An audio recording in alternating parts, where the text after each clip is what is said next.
Hey, beautiful. Hello. It's so nice to My see you. beautiful back. You too. Thank you, darling. So excited to have a very, very dear friend of mine here today, hailing in from, San Francisco, and your California. name, yeah, and your name Kendrick. is, Yes, Darcy Kendrick. yes, so sweet to have you here. I've known Darcy for many moons, and we have a very close relationship, and I'm really grateful for your open-heartedness to show up today and share about your mother of, do you call, is it a stepmother that you No, use? I don't like that word. It sounds so terrible. I like a son from another mother. Oh, so Yeah. it's a mother of a son from another mother today. Yes. Yes. Yes. Would you say that again? I love hearing you say that. A son from another mother. That's Yeah. brilliant. Let's say this, we share a sonship together, but she birthed him. I received him in my life when he was 6 years old and blessed to have him in my life. Brilliant. And was he with you full time at 6 years old, or how often did you No. see him? Summers mostly and holidays. We shared anytime we could. We live in San Francisco. He was born and raised in Salt Lake City, Utah, and had this dual precious life between the two of us. Yes. And the us being you and who? Bob, his mother, not his mother, his father, You're his mother from another mother. Yes, his father. his Okay, father. great. Great. How was that for you? When I when my son from another mother came into my life, um, it wasn't, I really hadn't thought about it because I was quite young when he entered my life. And how his father loved him and showed up for him gave me an understanding about what sort of person that my now husband is by his affections toward his son. And also appreciating that these parents were able to raise this child lovingly. And we then started to co-join our parenting because the mother got remarried, his dad got remarried to me, and we co-joined in our parenting. So unfortunately for my son, he got four parents. Did you say Fortunately fortunately or well, unfortunately? fortunately and unfortunately, because you got four people always looking after him. I love how you So said that. if one couldn't get through to him, someone else would get through to him. And usually I was the last one, that probably the closest in age to him. So maybe I was relatable, but that also, it was also some immaturity because I wasn't ready also to be a mother of, a 6-year-old boy or sharing those responsibilities. So Yeah. it was a transition. Wow. How old were you, if you're open to sharing, when he came? 25 when he entered my life. So, now he's 42. So that was a long time ago. Yeah, And if I understand from what you said earlier, that you learned a lot about who your husband was and is by how he fathered. correct. Yeah, how he fathered, how he treated his ex-wife, how he honored that relationship. It wasn't contentious at all when I came into the relationship. It was, priority was my son. Bobby Yes, is his name. Priority yes, was Bobby. Bobby.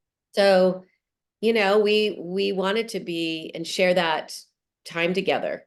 So coordinating holidays and vacations, and that never was a problem. So, Great. So all four of you, it sounds like, were in conscious and intentional about Bobby being the priority. yes.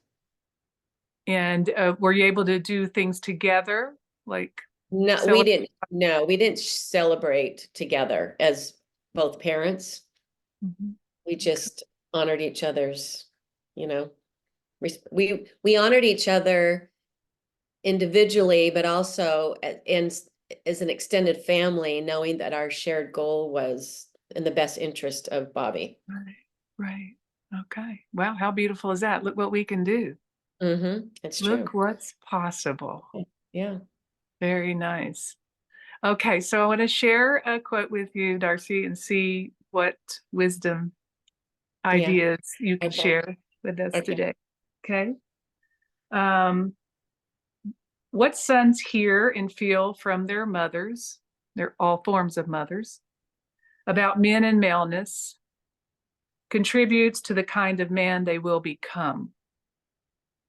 So, what related thoughts come about what sons hear and feel from their mothers about men specifically or maleness in general contributes to the man they will become? Anything in your experience of being a mother? Well, I think that our children learn from the patterns in which, if they're in a home, whatever they see every single day or what shows up for them consistently.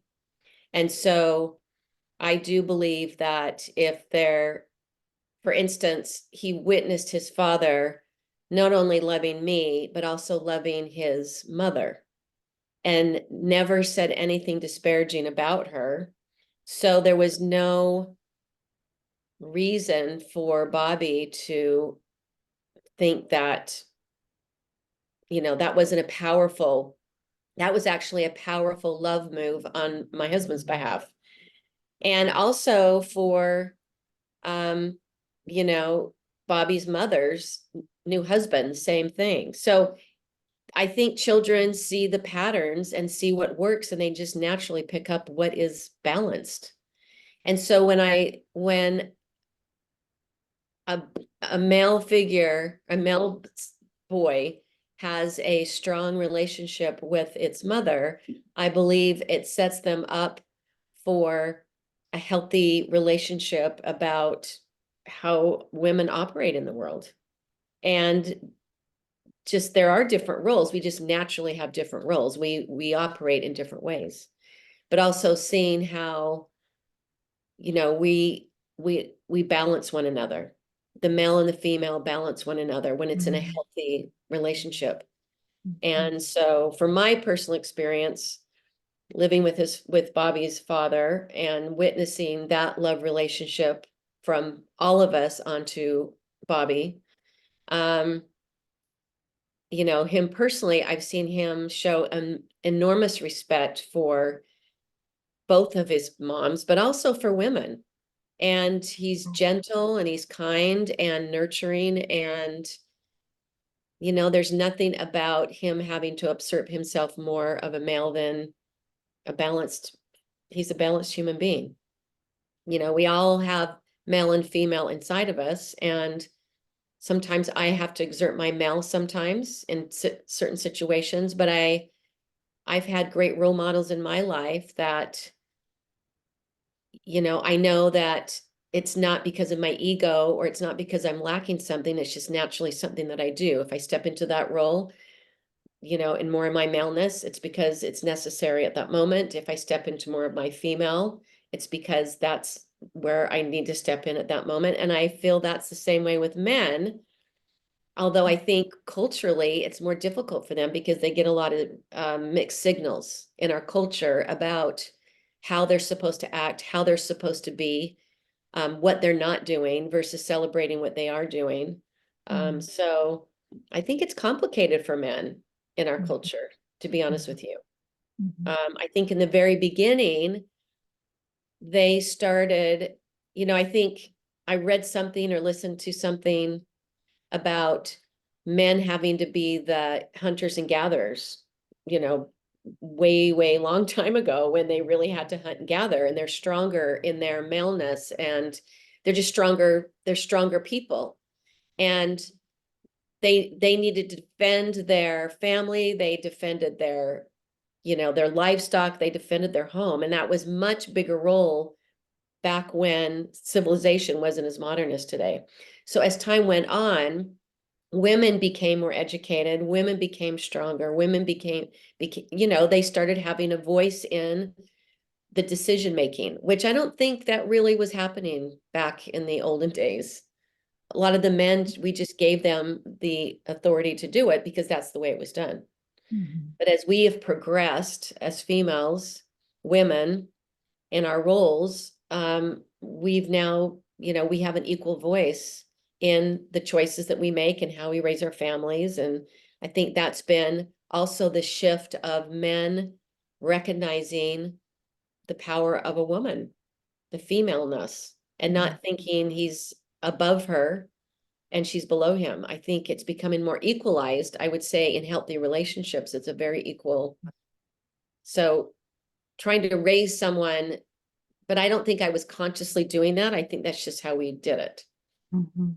you Yeah. know? So when you think about that quote about, were you conscious of how you spoke to Bobby about men and maleness when he was growing up, or even No, today? Not I even conscious. never had a conversation about that. And I so it never, wasn't a conversation in your own mind, even. no, because there Okay. was never a reason for me to, there was, I mean, at the time I was in my 20s, so it would, at the time, that wasn't, or even in my 30s, that wasn't something that I would think that I would need to do. Mhm. Um, I guess if he wasn't showing up, then maybe that would be a conversation that needed to be had. What do you mean by showing up, Just Darcy? contributing to the world, contributing to the family, Mm. contributing to society, contributing to himself. Mhm. There was nothing. It's interesting to I think, I've never had someone talk to me about my femaleness in a sense, other than other women getting around together and chatting about what's going on in our womanhood. Yeah, which brings up. Menopause or raising our kids or Mhm. whatever.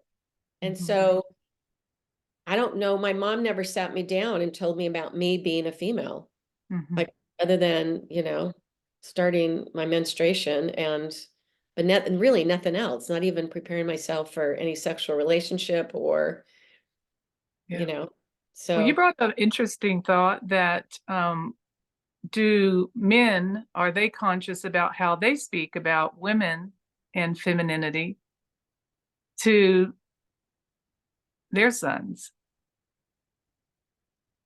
or again, daughters? I think it's led Wow. by example. I Yeah. think every child is led by example. I don't know if you have to have those overt conversations unless you see something that needs to be addressed. Yeah. Yeah. So, um, personally, I believe Bobby saw both his dads speak really well about their partners, their wives. Mhm. And so that was example. I've never seen Bobby speak ill of a woman Right. or even treat someone disrespectfully, a woman Right. disrespectfully. And his mother and you didn't speak negatively about men or maleness to him. Never. Mm-mm. Okay. No. Interesting. Even though that wasn't conscious. Yeah, again, I think that it's You don't think that way. we don't think that way. And I think what happens is we all have our natural roles in society. And unless there's something remiss or something's not happening, is when we go, oh, wow, how did that happen? And then you start backtracking and having conversations. Mhm. Although I think in our current state of enlightenment, raising sons that are young but again, it's patterns. If you did it with your son, if there was, just saying about certain niceties that women enjoy, I've seen you coach him into what that is, and I've seen him do that. Uh, And it's the pattern. yeah. It's what we pattern. It's what we expect for ourselves and how, you know, I don't think women need to be demanding certain things. I think it's just respecting yourself first and showing your children, male or female, how much you respect yourself. Mhm. And they'd see how you carry yourself in the world and how you talk to people. And if and if someone speaks to me wrongly, how I stick up for myself, right? So all Mhm. these patterns. So and I don't, and I think it's also geographical, Mm. where a male is raised. I think there's different social standards around where someone is raised. Mhm. Um, I think there's, you know, men treat women differently in different parts of the world or even in our own country, good or bad. And it's up for the woman, I believe, to make that shift in a man's consciousness about what they are saying. So that's the key question here, is that as we raise sons, being aware of what we say about men, maybe men in their life or just men in general, those young mothers out there, Hmm. right? Yeah, Just being aware of how we speak about what they're going to become. right, Because I think it would be difficult to hear, oh, your father was this, or your father wasn't that, or blah, blah, blah, blah, or men are this, or rolling the eyes, or whatever it is. And then this little boy's like, right, oh, how do I become that when this goddess, they think of you as a goddess, is speaking right. about what I'm going to become?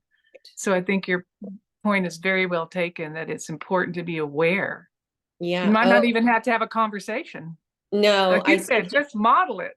you just model it. And I think words do matter. It's my mantra, words matter. And I do Mm. believe that, um, we all say inappropriate things, but I think it's okay to ask for forgiveness even to our children if we haven't acted appropriately. Especially, yes. And I do think that we as parents have to remember that we are their impression. They're 100%. Absolutely. So I don't think we get off the hook. Just Right. aren't. We have to be, you want to raise a conscious son, you want to raise a conscious daughter, you become conscious. And Mm. words are conscious, your actions are conscious, your relationships are conscious, everything. It's Yeah. everything's intentional. And how do you do that? You start your day saying in your mind and in your heart and in your prayers or your meditation what kind of person you want to be. And you just model it.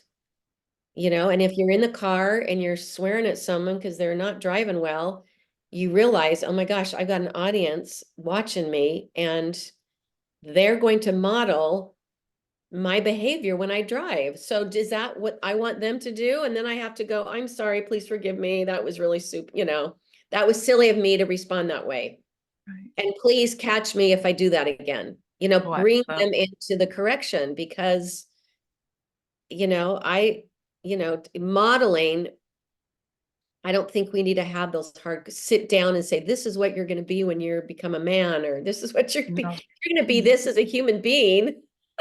They're watching you and taking notes. Well, consciously, Yeah. right? It's just the imprint. Now, if you have a father that treats the mother poorly, speaks poorly down, or has this high expectation and it causes strife in the house, well, yeah, you're going to set that imprint to that child, the male figure in that, and he's going to think, oh, that's, even though it's uncomfortable for them, that's the imprint Yes. that child you hope doesn't imprint, but you just don't know. But you Right. can 100% if you are imprinting that child, oh, something good and consistent and honorable, that child will absolutely imprint that on their relationships.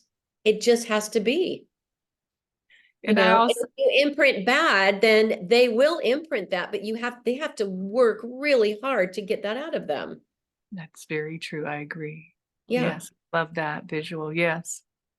So I happen to be privy to your family because we're so close. So I know that you have a daughter, and if you'd be open to sharing how you feel the lineage of your way that you spoke about men and maleness, or, just people in general, as you're saying, that has gone from Bobby to his sister, your Hmm. daughter. I Hmm. mean, I know there's been surprises, like you happily surprised by ways of being between the two of them. Well, there's a 22-year difference between the two of them. So, it's just as of late where they're actually showing a fondness toward each other. I think there's always been a fondness, but now it really is more of a sibling fondness where, I think they really do enjoy each other. And I know that my daughter, Olivia, she adores her brother and she adores him when he pays attention to her, and I know as, any sibling, I think especially younger, as young, you're always vying for that older sibling's attention. And when Mhm. that huge those years gap, it was difficult to grab his attention because he was on his journey and busy and his Mhm. career in a completely time of his life. And she was 10 and just getting out of, grade school or whatever. Yeah. But now they share this familial bond that just the fact that they're connected in that family way. And I know it reassures her that she has this older brother protector there for her. He And really shows up for her. he really shows up for her in that way. 100%. Like that would be something she knows she could call on him at any time and he would be there to protect her, which also I think it's healthy for a woman to feel that way. Like Absolutely. that's Back to your imprint. You imprinted when he was young, and it yeah, plays out with your right, daughter and right. him. But I do feel it's important that, I can't protect myself the way my husband can protect me, or even my son now, Bobby. I don't have the, I don't have that kind of confidence that they have. And Mm, they clearly, through their love language, is about protection mm. and being there and being consistent and showing up and, you know, even fixing stuff. Yeah. And the I'm way like, they feed your relationships by yes, showing I up don't like too. Yeah. fixing stuff. I don't want to fix machinery. I don't like Yeah. that. So I don't, I barely like to fix a light bulb. I Right. will if I have to, but I just think that is an innate driven part of a male to show up. And I do think part of our love language to men is allowing them to help us in that way. Mhm. Mm. Because we can do so much, you know. We Yeah. do so much as women, as moms. We've got it all figured out that they just sit back and go, I don't know, she does it way better than me. I do feel that to nurture Mm. them is to speak and have them help us in the ways that they can really show up for us. And I do believe that's part of their love language. That shows them we have enough confidence in them that they will show up for us. Beautiful. And if it's a healthy relationship, they do it gladly, wholeheartedly, Yeah. not begrudgingly. They do it because they want to, they love to. Yeah. Nice. Yeah. Wow. Thank you so much. Do you have anything else that you want to share before we close? I mean, I think that was really fast and there's always a lot more to talk about, but we I can would do take say two. the title of this would be imprint, Okay. imprinting. Yeah. Mothers are imprinters. Yes. Mothers are imprinters. Imprinters. Yeah. Be aware. Yeah. Be aware. Wow. So grateful for taking Yeah. the time and Yeah. sharing your thoughts. And maybe we will do a part two. Yeah. Thank you so much, dear, for being I here. love you. I love you too. Bye for now. Bye.